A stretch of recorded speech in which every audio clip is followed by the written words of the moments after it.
Congratulation, Eid मुबारक। और बयान पर लिखवा था आई लव यू।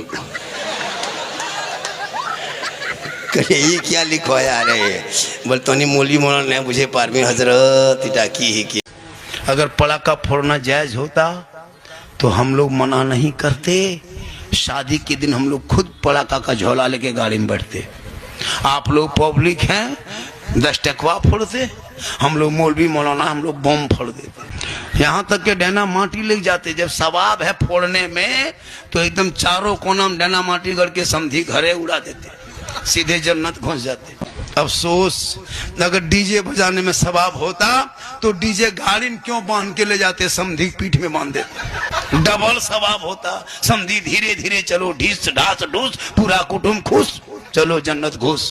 फोन करेगा मार्केट जाके बीवी को, हेलो हेलो कौन चीज खाएगी, कौन चीज खाने मन कर रहा है। बीवी यहाँ से करे गुप चुप, लड़का चुपे चुप। 10 को गुप चुप ला के बीवी दे दिया। बीवी कोना में बैठ के एकदम गप।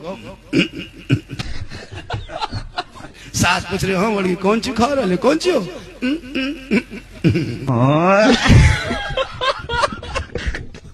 लगा तब से बहु बेटियां शोहर की खिदमत छोड़ने लगी। 4-4 लाख में बेटा बेचोगे, वो लड़की समझती है कि मेरा बाप खरीद के दिया है, इस शोहर नहीं ये गुलाम है। इसीलिए तो माँ बाप को छोड़ के लड़की बीवी जो कह दे, हम लोग फूंकते फूंकते थक गए, किसी औरत को सही रास्ते में खड़ा नहीं कर पाए। और अभी के दौर की बीवी अपने शोहर के कान में एक दिन फूंकती है, 3 साल असर रहता है। जिस माँ के कदम के नीचे जन्नत है, बीवी फूंक में एक फूंक से बेटा जन्नत से दूर। बेटा माँ बाप से बातचीत बंद कर देती है। लेकिन याद रखना मेरी माँ बहन, शोहर से मोहब्बत करो और तुम भी बीवी से मोहब्बत करो। लेकिन तुम बीवी की मोहब्बत करो तो बीवी की मोहब्बत को जांच भी करो। कभी जांच किए हो? नहीं किए। तुम जानते हो मेरी बीवी मुझसे बड़ी मोहब्बत करती है, लेकिन तेरी बीवी करती है कि नहीं मोहब्बत तुम कभी परखे हो?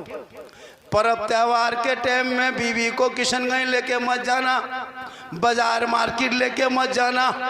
तुम खुद मार्केट जाना और बीवी का कपड़ा खरीद के लाना और बीवी के हाथ में दे के खाली उसका मुंह देखना। उसी दिन पता चलेगा तेरी बीवी कितनी मोहब्बत करती है।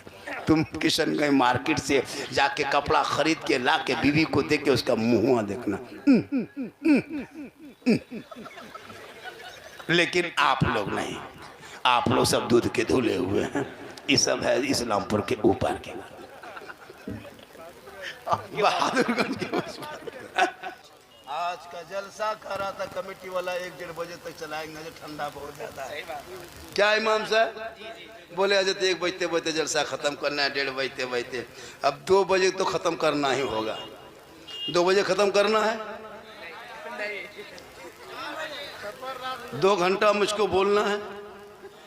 मेरे घर के मोबाइल नंबर ले लीजिए, सुबह मेरे घर में फोन कर दीजिएगा, मौलाना साहब घर नहीं जाएंगे, मेन हॉस्पिटल में चल रहा है। लेकिन ऐसा नहीं होगा क्योंकि मोहम्मद के गुलामों पर बुढ़ापा आ नहीं सकता। और यहाँ 2-4 गो जो बूढ़ा बैठा है वो जन्नत जा नहीं सकता। यही तकरीर जब कर दिए थे रायगंज में हजरत, 3 गो बूढ़ा धान से उठ के खड़ा। हम बोले बैठिए न चाचा। बोल काहे बैठेंगे, जन्नत जेबे न करेंगे तो बैठ के का होगा। सही बात है, कोई बूढ़ा जन्नत नहीं जाएगा, क्योंकि जो जन्नती होंगे वो बूढ़ा ही नहीं होगा। जो जन्नती होंगे बूढ़ा नहीं होगा। रब का मोहर लगेगा, सभी बूढ़ों को अल्लाह जवान बना के जन्नत अता करे। गोबरा मियाँ, गोबर कहीं मियाँ होता है, गोबर का नाम आदमी गोबर मियाँ। बोले चाचा नाम बदल दीजिए। बोले हाँ आधार कार्ड बन रहा था तो गोबरा हटा करके बेंगा मियाँ कर दिए। बोले गोबरे बढ़िया था। तो नाम कम से कम बढ़िया रखो, काम बढ़िया होगा। और जब नाम अच्छा होगा तो काम अच्छा होगा। हमने मेहनत की, जलसा सजा कामयाब रहा, पंखा भी अपने मुकाम पे घूम रहा है, आप भी झूम रहे हैं, हवा भी चल रही है, लाइन भी आती है जाती है, बड़ा अच्छा 2:45 बज गया, अभी तो आप लोग हिल नहीं रहे। 1-2 को हिलिए 1-2 को हिलिएगा तब ने हम भी हिलेंगे। और थोड़ी देर बोल दें तो बोल तो देंगे, लेकिन जब हम जवान थे तो 2 घंटा बोल देते थे। अब हम जवान नहीं हैं। ये जो जीट जार देख रहे हो ना, जान के धक में अंदर से खत्म। लेकिन अल्लाह का करम है, ये मेरी माँ की दुआ है कि मोहम्मद के ग़ुलामों पर बुढ़ापा आ नहीं सकता। और यहाँ जितना बूढ़ा बैठा है कोई जन्नत जा नहीं सकता। यही तकरीर। जवानी में तिलावत करो, जवानी की इबादत जवान होती है। बुढ़ापे में क्या नमाज पढ़ोगे?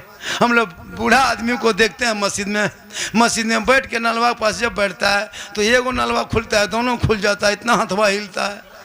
हम बोले चाचा ये क्या को खोलिए, बोले क्या करें, गड़बड़ा के खुल गया। इस टाइम में जब जवानी हो तो नमाज पढ़ो। जवानी में मोड़ में खाली पकौड़ी खाएगा, राजनीतिक करेगा। जब हाथ पाँव गोल हाथ कवरेज एरिया से बाहर, तब टुघरल मस्जिद जाएगा। और जाके नमाज पढ़ते पढ़ते तो याद में दोनों उंगली उठा देगा। हम बोले चाचा ये क्या को उठाइए, दोनों क्या उठाते हैं? बोले कम टाइम बचा, जल्दी उठा पूरा कर रहे हैं। अजब हाल हो गया है, नमाज नहीं पढ़ पाता सही से। हम लोग देखते हैं कि नहीं, 1-2 को ऐसा होता है ना, इधर फूंकता उधर फूंका जाता है।